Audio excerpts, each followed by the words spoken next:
الحمدللہ نحمدہ ونصلی علی رسولہ الکریم رب اشرح لی صدری ویسر لی امری واحلل عقدۃ من لسانی یفقہوا قولی۔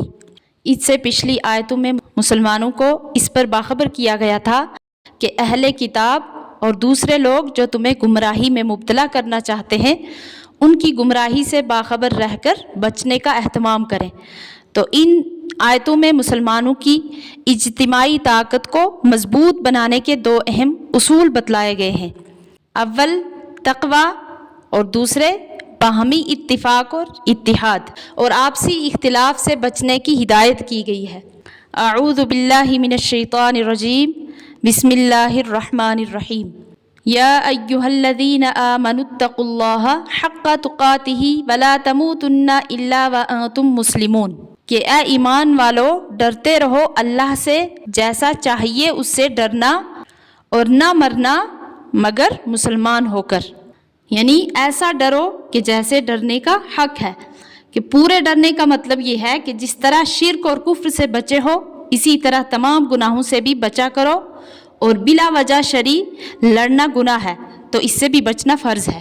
وَاعْتَصِمُوا بِحَبْلِ اللَّهِ جَمِيعًا وَلَا تَفَرَّقُوا، اور مضبوط پکڑو اللہ کی رسی سب مل کر اور پھوٹ نہ ڈالو۔ وَاذْكُرُوا نِعْمَةَ اللَّهِ عَلَيْكُمْ، اور یاد کرو اللہ کے احسان کو جو تمہارے اوپر ہیں۔ اِذْ كُنتُمْ أَعْدَاءً فَأَلَّفَ بَيْنَ قُلُوبِكُمْ، جب کہ تھے تم آپس میں دشمن پھر محبت ڈالی تمہارے دلوں میں۔ فَأَصْبَحْتُمْ بِنِعْمَتِهِ إِخْوَانًا، تو اب ہو گئے اس کے فضل سے بھائی۔ اللہ کی رسی سے مراد یعنی اللہ تعالیٰ کے دین کو مضبوطی سے پکڑو کہ جس میں اصول اور فروع سب آ گئے، اس طور پر کہ آپس میں اتفاق سے رہنا بھی اسی دین کی تعلیم بھی ہے، اور آپس میں نا اتفاقی مت کرو کہ جس کی اسی دین میں ممانعت بھی ہے۔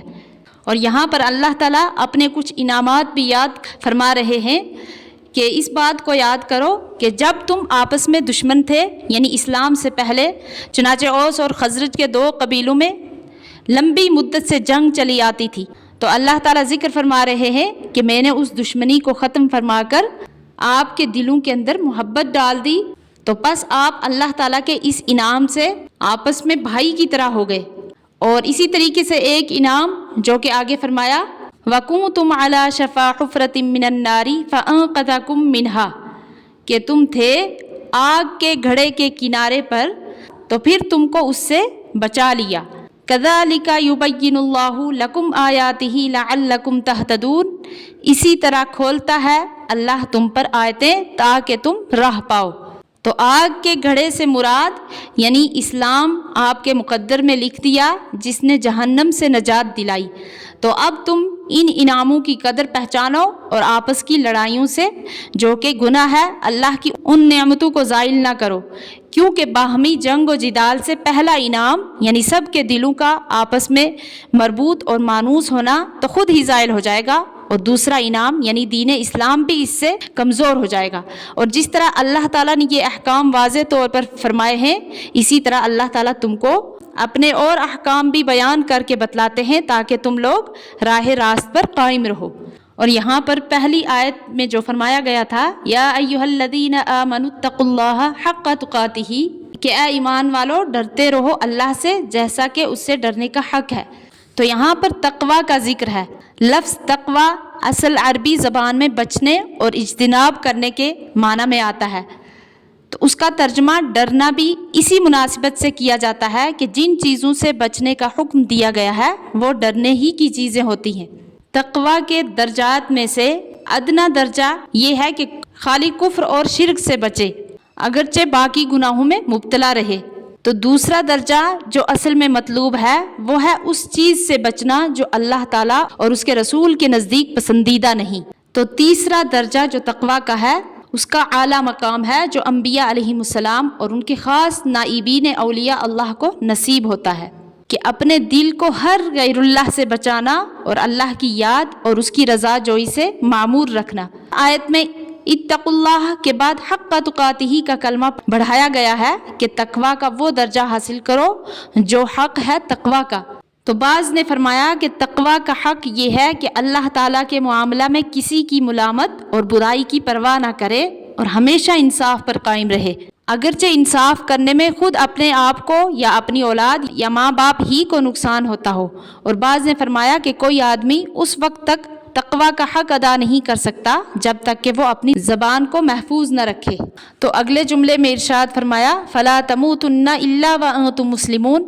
تو اس سے معلوم ہوا کہ تقویٰ حقیقت میں پورا اسلام ہی ہے، کیونکہ اللہ تعالیٰ اور اس کے رسول صلی اللہ علیہ وسلم کی مکمل اطاعت اور اس کی نافرمانی سے مکمل پرہیز کا ہی نام تقویٰ ہے، اور اسی کو اسلام کہا جاتا ہے۔ دوسری آیت وَاعْتَصِمُوا بِحَبْلِ اللَّهِ جَمِيعًا، یعنی اللہ کی رسی کو سب مل کر مضبوط تھامو۔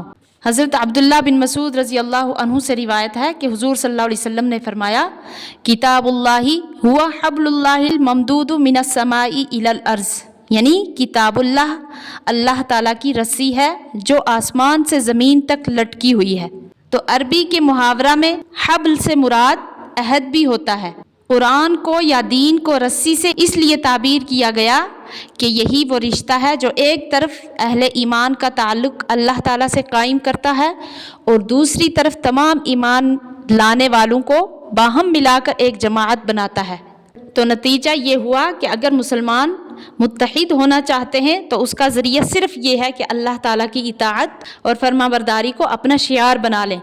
اسی طرف اشارہ کرنے کے لیے آیت کے آخر میں ارشاد فرمایا ہے کہ کذالک یبین اللہ لکم آیاتہ لعلکم تہتدون، یعنی اسی طرح اللہ تعالیٰ تم لوگوں کے لیے حقائق واضح کر کے بیان فرماتے ہیں تاکہ تم لوگ صحیح راہ پر رہو۔ اللہ تعالیٰ صحیح سمجھنے کی توفیق عطا فرمائے، آمین۔